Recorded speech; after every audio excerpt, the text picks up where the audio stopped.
jam tangannya bagus, tapi kenapa di tanganmu kelihatan kayak wajan mini? Yap, bisa jadi bukan salah desain jamnya, tapi ukuran pergelangan tangan kalian yang terlalu kecil atau kebesaran buat model itu. Halo sahabat PGJ Watches, kembali lagi bersama saya Pinky Wijaya Kusuma. Buat kalian yang punya pergelangan tangan kecil, apalagi yang juga punya postur tubuh ramping atau berat badan ringan, pemilihan jam tangan jadi makin tricky. Tapi tenang, di video ini saya bakal kasih rekomendasi jam tangan terbaik yang bukan cuma nyaman, tapi juga bikin penampilan kalian makin elegan. Jadi simak video ini ya. Faktanya, pergelangan tangan kecil biasanya di bawah 6,5 inci. Kalau dipakaikan jam tangan besar dengan diameter 42 mm ke atas, justru bikin proporsi visual jadi aneh. Terutama buat kalian yang berat badannya juga tergolong ringan, jam tangan yang terlalu besar bisa bikin penampilan terlihat kurang balance dan bahkan jadi bahan komentar orang sekitar. Solusinya kalian bisa cari jam tangan dengan memiliki diameter sekitar 34 mm hingga 38 mm atau maksimal kalian bisa pakai hingga diameter 40 mm. Dan perhatikan juga look to look. Apa itu look to look? Look to look itu adalah panjang dari tempat tali atau strap jam tangan dipasang. Hal ini akan menentukan bagaimana jam tangan akan pas ketika digunakan. Soal ketebalannya, kalian bisa mencari ketebalan yang ada di bawah 12 mm dan juga perhatikan bobotnya agar tidak terlalu berat di pergelangan tangan. Nah, ini dia rekomendasi jam tangan yang mungkin cocok untuk kalian yang memiliki pergelangan tangan yang kecil. Nah, pertama ada Tissot PRX. Kalian bebas memilih mau menggunakan mesin quartz atau automatiknya. Kenapa jam tangan ini cocok? Karena memiliki seri dengan diameter hanya 35 mm dan lock to lock 39 mm.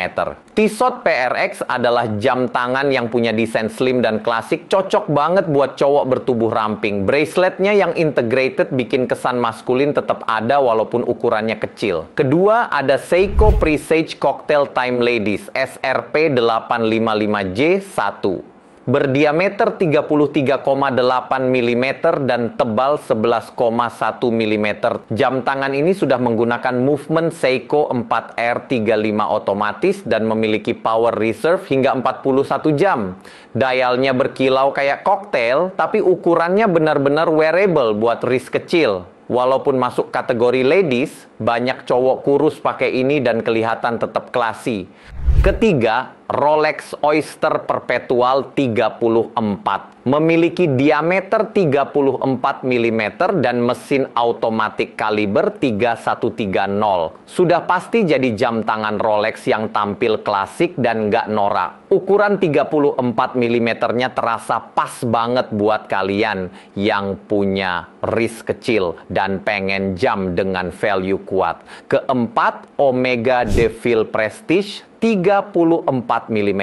Omega yang satu ini dressy banget dan sangat cocok buat pergelangan kecil. Pilihan buat kalian yang mau terlihat formal tapi tetap ringan di tangan. Karena jam tangan ini memiliki diameter case hanya 34 mm dan mesin Omega koaksial yang mempunyai power reserve hingga 48 jam. Jadi nggak perlu sering-sering winding lagi ketika digunakan. Terakhir ada Nomos Club Campus 36. Mungkin kalian masih belum familiar dengan nama jam tangan yang dibuat di Jerman ini. Nomos ini Jerman banget. Desainnya simple, case-nya ringan, dan movement-nya keren. Cocok buat kalian yang cari jam tangan ringan, tapi punya karakter kuat. Memiliki diameter 36 mm dan lock to lock 47 mm. Cocok untuk menemani segala kegiatan kalian. Jadi kalau kalian punya pergelangan kecil bukan berarti pilihan kalian terbatas. Justru dengan ukuran wrist yang lebih kecil, kalian bisa lebih tepat sasaran dalam memilih jam yang benar-benar cocok. Bukan cuma dari desain, tapi dari proporsi dan kenyamanan. Karena jam tangan itu bukan cuma soal gaya, tapi juga soal kecocokan. dengan karakter tubuh dan kepribadian kalian. Kalau kalian merasa video ini ngebantu kalian cari jam tangan yang lebih cocok, kasih like dan share ke teman kalian yang punya masalah serupa. Komen juga kasih ukuran pergelangan tangan kalian dan jam apa yang kalian inginkan saat ini. Siapa tahu bisa saya bantu kasih rekomendasi personal. Dan jangan lupa subscribe agar kalian tidak ketinggalan informasi menarik seputar jam tangan keren dan mewah lainnya. Dan kita ketemu lagi di next video selanjutnya. Bye-bye.